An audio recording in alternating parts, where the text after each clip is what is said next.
O desejo de possuir um aparelho nasceu quando ele viu, na sua infância, eu acredito que ele devia ter 6 anos, mais ou menos, a tia parisienne que chegava durante as férias, tirar suas fotos e revelar no sol. Ele ficou encantado com o resultado e sonhava um dia conseguir um aparelho desse. Por Dançot ter registrado uma parte dessa história da região Nordeste, da economia, das indústrias, do comércio, da arte, do povo, eu acho que essa coleção, essas imagens, darão subsídios para a pesquisa, para as pesquisas nessas diversas áreas. A imagem é, ao mesmo tempo, um produto social, é um produto institucional, né? É um produto de uma visibilidade, uma sensibilidade, mas ela é também produto de um ponto de vista individual, de uma subjetividade individual, de emoções, de sentimentos de um determinado indivíduo. Por isso que analisar a imagem é muito difícil, porque a imagem ela tem várias camadas de significação. Para você ler uma imagem, você tem que ler todas essas camadas.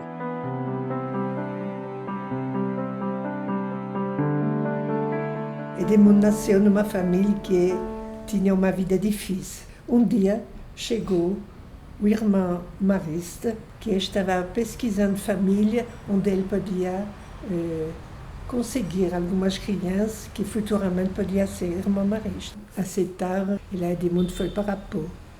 Lá ele estudou até 13 anos. Ele chegou aqui no Brasil, desembarcou em 1937. Para ele, realmente foi difícil. Quando ele chegou, ele não falava português. Ele teve a maior dificuldade, mas ele superou até se formar.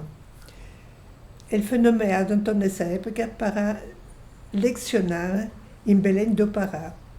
A viagem foi programada para ir pela estrada.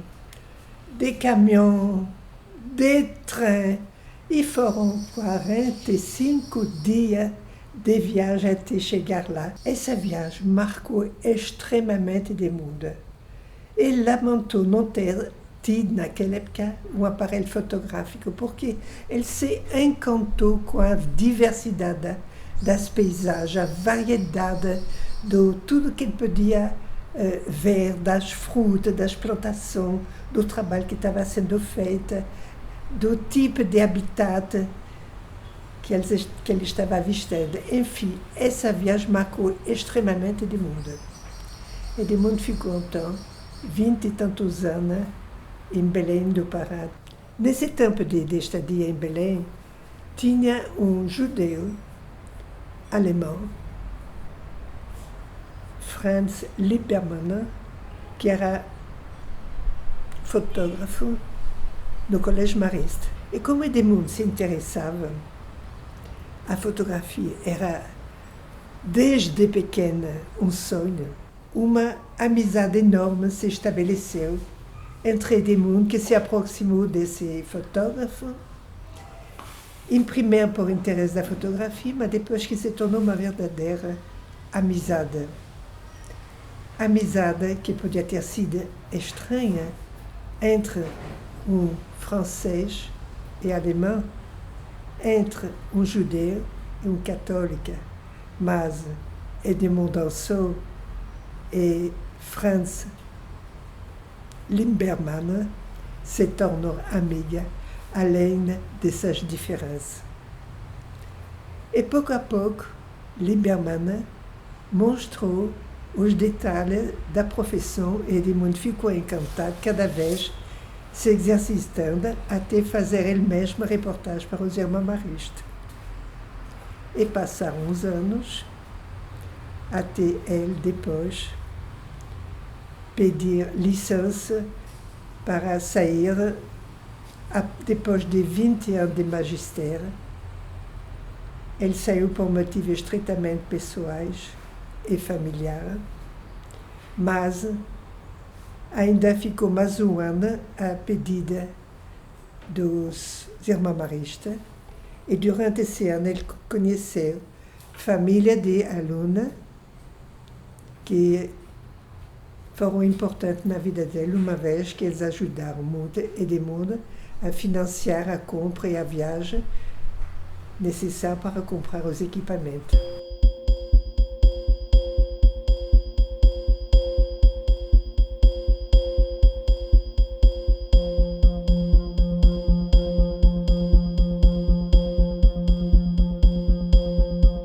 Você tem que colocar na cabeça alguma coisa. Ou você quer crescer ou não quer. Eu já tinha assumido a minha profissão de fotógrafo. Não era professor. Eu era fotógrafo. Tinha que fazer a propaganda da minha nova profissão. Em 1961 foi o grande trabalho que eu fiz. Que pagou todas as minhas dívidas e sobrou. A relação de fotos que eu tinha que fazer, tudo da Bahia até Belém, onde houvesse material brasileiro no interior, na cidade, eu estava fazendo documentário. Mas aí é que veio uma coisa maravilhosa, onde eu provei meu talento. Porque se você não é capaz de mostrar, de fazer só aquilo que me mandam fazer, é limitado. Você cumpre ordens. Mas se você a isso acrescenta mais um pouquinho de savoir-faire, aí você ganha pontos.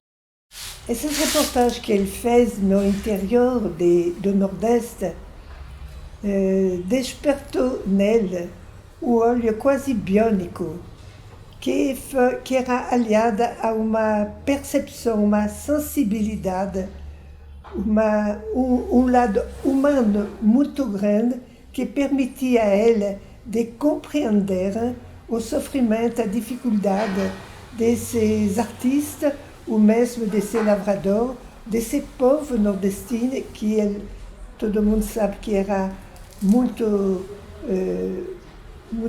provado pela seca, pela dificuldade da cultura ela mesma. Então Edmundo era um ser que se entusiasmava com o trabalho que ele realizava.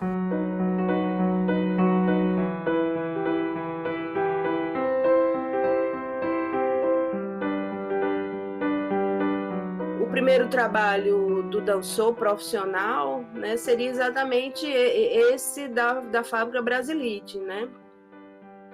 Que exatamente esse casal que ele encontra em Olinda, ele está com um amigo francês, e aí na conversa o que ele dá a entender é que ele é convidado por esse senhor, né, que também ele dá a entender isso, que era um dos donos da Fábrica Brasilite, e que vai então pedir que ele faça um trabalho de fotografia que contempla o Nordeste brasileiro. E ele diz até assim, fotografar tubos,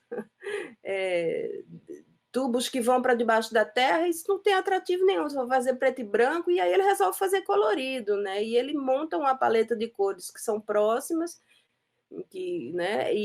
Mas aí uma das fotografias que ele faz, exatamente explorando esses tons terrosos, eu imagino, porque eu não cheguei a ver a fotografia, mas essa única fotografia vai conseguir, vamos dizer assim, suprir as necessidades financeiras dele por algum tempo, né? Então, ele vai fazer sucesso, né? Junto à empresa Brasilite. Foi o grande e aí ele se profissionaliza, né? Ele dá a entender exatamente isso. E aí ele vai dizer que teve até alguma sorte nisso, né? É como se ele tivesse aquela antiga proposição, ele estava preparado e o momento bom aconteceu. Ele estava apto para fazer, né, o que ele acabou fazendo, que foi uma carreira de muitos anos de profissional da fotografia aqui na cidade do Recife. Esses fotógrafos franceses, eles têm um olhar exotizante, né? Um olhar de estrangeiro. Quer dizer, ao mesmo tempo que esse fato de ser estrangeiro permite que eles vejam coisas, né, que o nacional normalmente não vê, né? Mas eles estão vindo do que seria o centro da civilização, Então, o que chama a atenção para eles é justamente aquilo que escapa a esse imaginário da civilização, esse imaginário do urbano, da metrópole, do moderno, né? Então, ao mesmo tempo que é um olhar muito poético, né, e realmente é um olhar poético, que em grande medida olha para aquilo, né, olha para aquilo que está fotografando como algo fora da realidade, né, de onde eles vêm, fora da modernidade, fora desse mundo, né, da modernidade industrial, capitalista, urbano, etc. Né? Há esse olhar que é muito um olhar do etnógrafo, né? Esse olhar que toma, né, o outro como um objeto de curiosidade, né? Mas, ao mesmo tempo, a imagem que eles produzem tem essa dupla incidência, né? Por um lado, é uma imagem de alguém que é estrangeiro, né? E que, portanto, tem um olhar que pode ser de exotização, de um olhar de estranhamento, né? Como pode ser um olhar de empatia romântica, né? Ou seja, esses personagens representariam um mundo que não existe mais no mundo deles, que não existe mais, né? E eles se encantariam por esse mundo que estaria num outro tempo que não é o seu tempo, né? Que não é o tempo da sociedade de onde eles vieram, né? E, por outro lado, né, essas imagens têm que corresponder a uma demanda institucional. Essa demanda institucional, né, que pede determinadas imagens, né, que convoca que determinadas imagens sejam produzidas. No final dos anos 60, eu tive uma primeira leitura, observação sobre a obra de Danso, e mais tarde, com as minhas relações com a Fundação Pierre Bergé, com o próprio Pierre Bergé, eu comecei a entender também outros fotógrafos, e Danso tinha uma relação também próxima com o Pierre Bergé. E a estética vai se construindo nesse processo. A estética não é um processo apenas eletivo, selecionador. Ele é um processo altamente subjetivo, autoral, pessoal.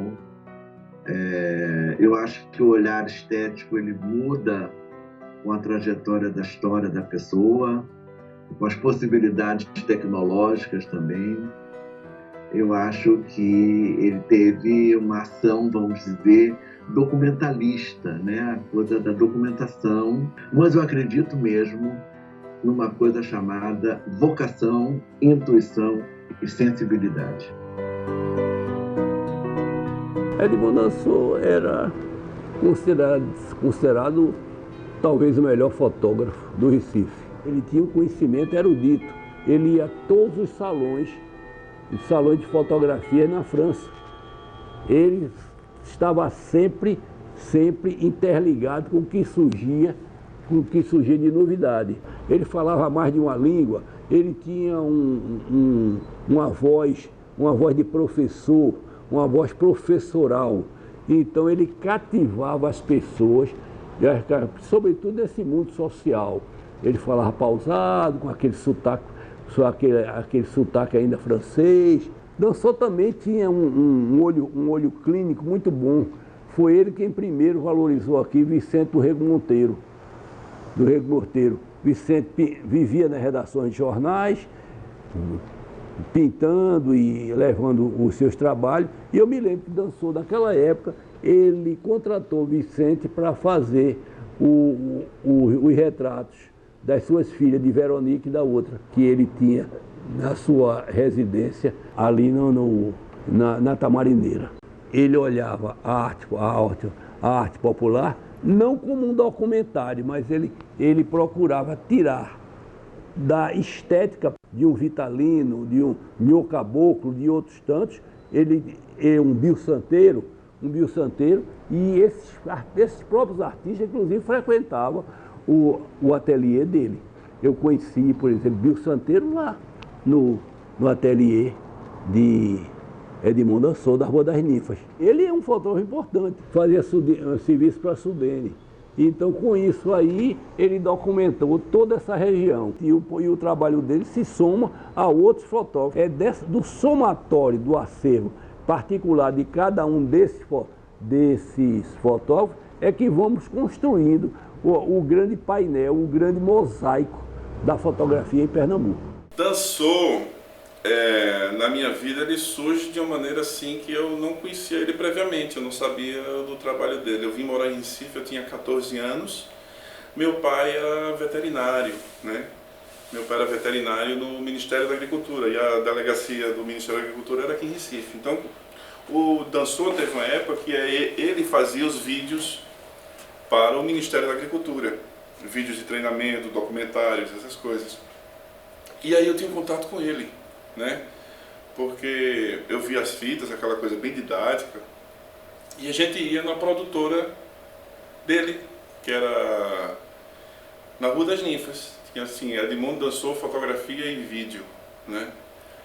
E era uma casa, era um neon, uma coisa assim, bem anos 80 e tal.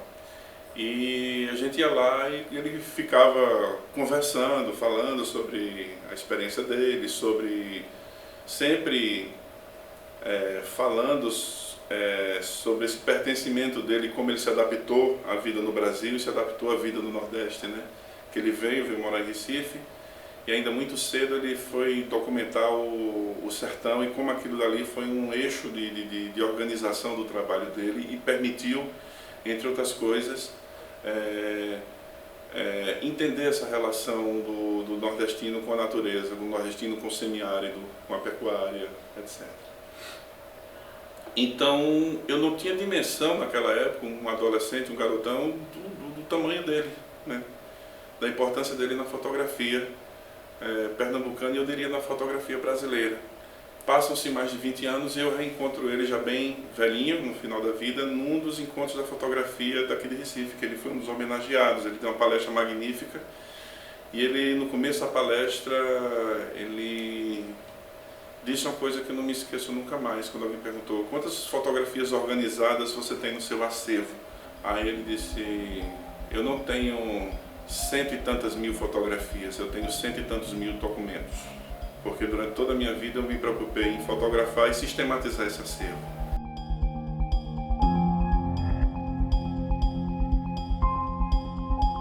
Por Dançou ter registrado a história, né, uma parte dessa história da região Nordeste, da economia, das indústrias, do comércio, da arte, do povo, da própria natureza, da paisagem dessa região, eu acho que essa coleção, essas imagens, darão subsídios para a pesquisa, para as pesquisas nessas diversas áreas.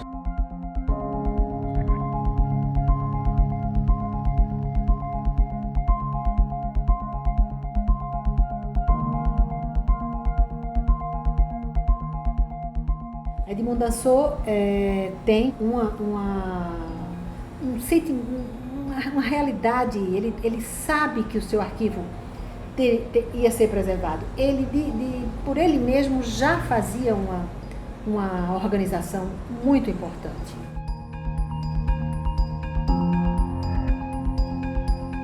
Inicialmente, a nossa proposta de captura para essa coleção é uma captura com fotografia digital.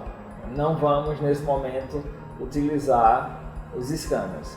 Pode até acontecer no meio do processo, por se tratar de uma coleção formada por mais de 120 mil imagens. Pode ser que no meio do processo a gente faça algum ajuste de equipamento.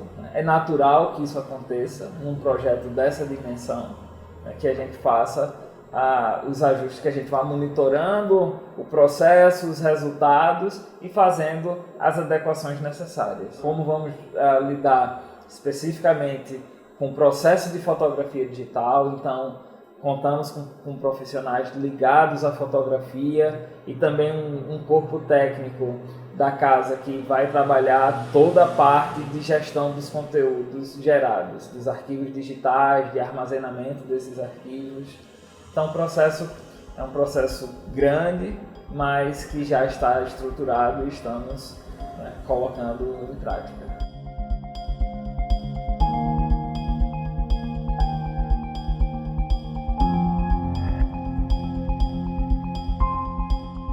quero parabenizar a Fundagem. Eu acho que o mérito é essa compra, nessa compra preservar, né, e certamente socializar, tornar público, né, porque eu acho que as palavras, que os objetos, eles não têm uma voz própria, a gente dá uma semântica, eles têm um sentido, não é, do autor, ele pode revelar questões, mas uma fotografia, quantas leituras diferentes podemos fazer sobre uma única fotografia, né? Quantos recortes podemos fazer sobre uma única imagem, né? Então, acho que é extremamente potente, acho que tem uma potência e um poder esse acervo. Você ter um fotógrafo que fotografou uma região durante 50 anos, né? Que deixou uma obra monumental dessa, e essa obra ser disponibilizada para ser estudada é fantástico. Quer dizer, a gente vai poder acompanhar, né, não apenas as mudanças que a região sofreu, né, nesse período, né, mas as mudanças do olhar, né, porque também o olhar dele deve ter mudado, né, ao longo do tempo. Quer dizer, uma coisa é o fotógrafo que chegou da França, né? E outra coisa é o fotógrafo que foi ficando no Brasil durante 50 anos, foi tendo experiências, foi aprendendo com essa sociedade. E, claro, né, o fato de ter deixado um acervo desse tamanho organizado, né, para ser entregue a uma instituição, mostra, inclusive, o cuidado, né, que essas pessoas tinham com o seu acervo, que é muito diferente de fotógrafo brasileiro, né? Nós estamos também preservando todos os seus documentos originais. Olhe como é lindo a sua marca, os seus envelopes, que nós estamos guardando como memória do seu trabalho. É uma missão da instituição, todo arquivo que ela recebe, que ela adquire, ela devolver para a sociedade. Então, esse arquivo, a gente espera que em breve ele esteja já pronto, digitalizado e já na rede, na internet, porque tivemos a autorização da família para que esse arquivo seja colocado na rede. Então, eu acho que é um arquivo que vai complementar outras temáticas que estão dentro da Fundação Jacques Navarro.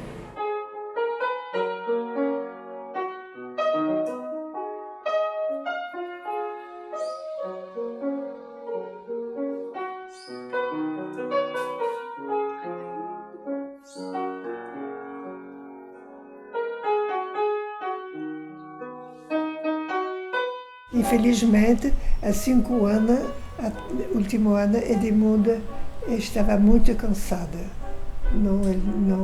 Ele deixou completamente de fotografar. Mas ele encontrou nas duas filhas pessoas que sucederam a ele no gosto de filmar, porque as duas são excelentes fotógrafas.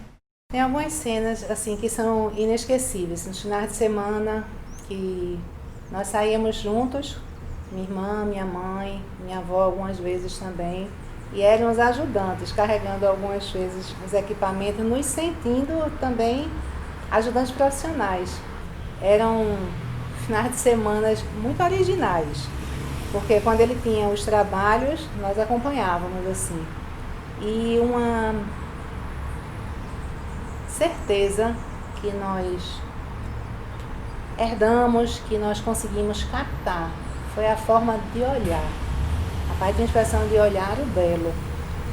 E às vezes, do nada, nós nos lembramos um ângulo que ele teria apreciado, não chegava para nos ensinar como colocar os ajustes nas máquinas, nada disso, mas fotografávamos desde a infância. Todas nós tivemos. A minha primeira máquina foi em torno de uns 8, 9 anos, a minha irmã foi com 3. Tivemos esse modo diferente das outras pessoas de olhar a vida.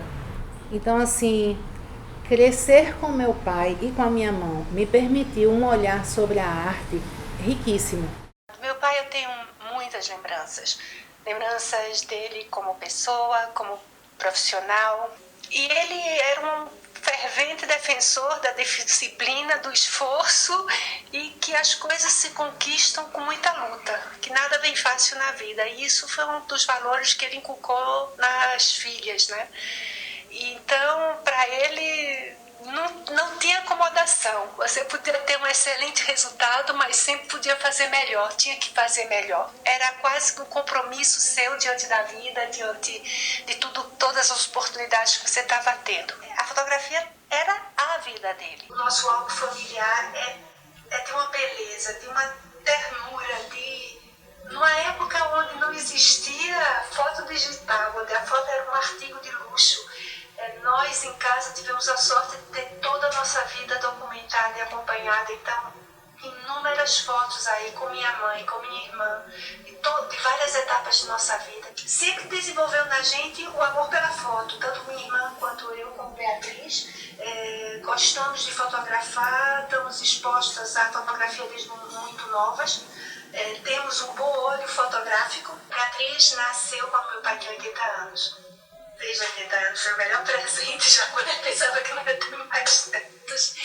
E ele preparou um voto de nascimento para o nascimento de Beatriz, onde representava uma semente nascendo em 9 meses, 9 fotos, e que terminavam com o nascimento dessa bebê. Então foi uma composição fotográfica que ele fez que foi realmente belíssima, belíssima, belíssima e com muito significado pessoal. Talvez a nível pessoal, emocional, essa tenha sido uma de suas obras mais queridas.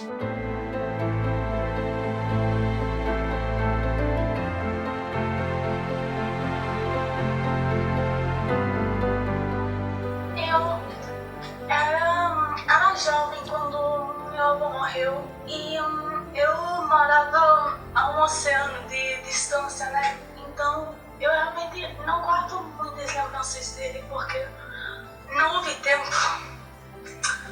Mas eu só vi a maior parte dele, entende? Eu só vi o lado mais doce, mais amoroso, mais cuidadoso dele.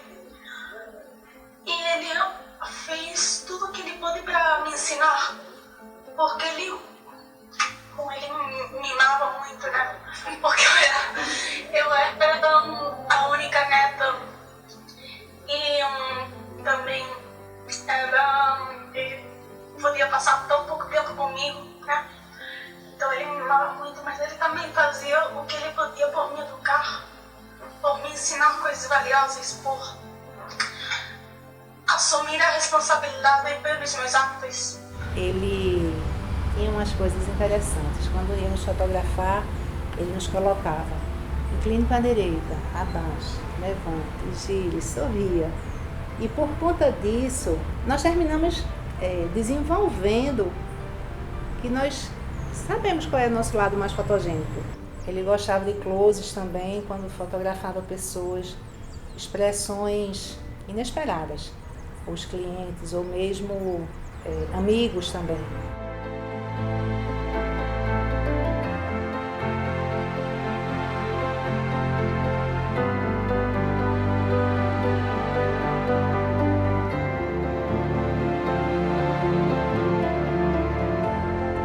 Falar de Edmundo Dançor e falar de Alci Lacerda. A fotografia deles tem muito em comum.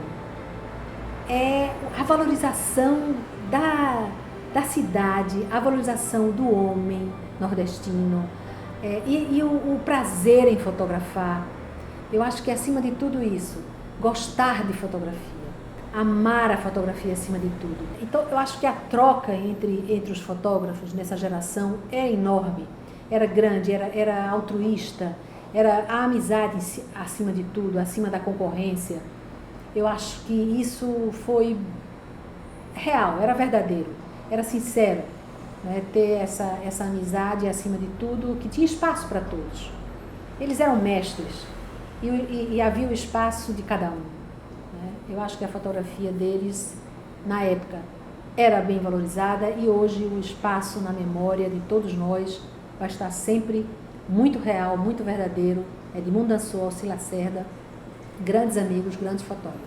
tanto Alci como o Dançor trabalharam muito com foto aérea. Eles eram especialistas em fazer grandes fotos aéreas, na época que não existia drone, na época que você tinha que pegar um teco-teco e voar pendurado lá em cima com uma Rolleiflex ou com uma Pentax 6x9.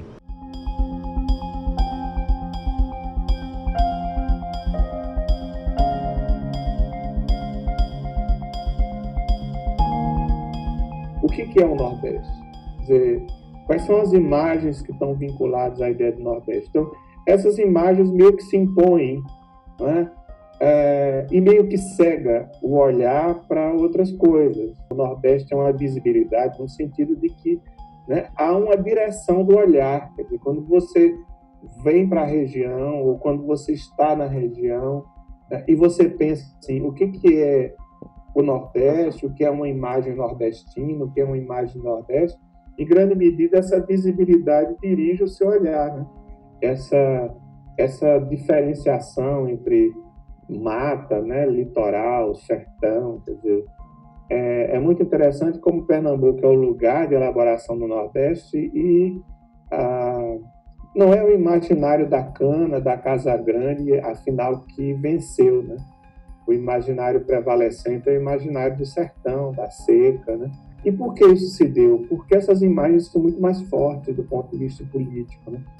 Elas têm uma potência, né, política muito maior. Quer dizer, entre a imagem de uma casa grande, a imagem de uma plantação de cana ou a imagem de uma manifestação cultural folclórica do litoral, né, e a imagem de uma terra gretada, de corpos esqueléticos, de retirantes, etc., do cacto, da seca, essas imagens têm muito mais impacto, né?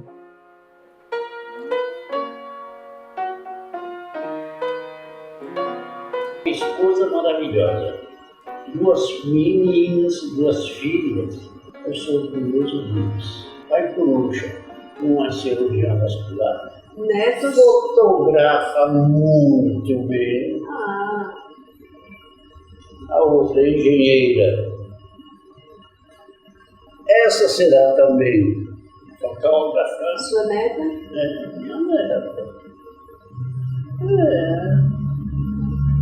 Também será. Se o senhor pudesse mudar alguma coisa na sua vida? Nada.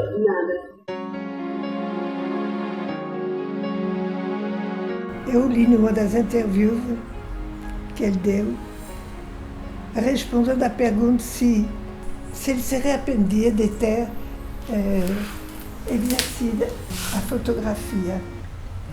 Ele respondeu que de forma alguma ele se tinha arrependido,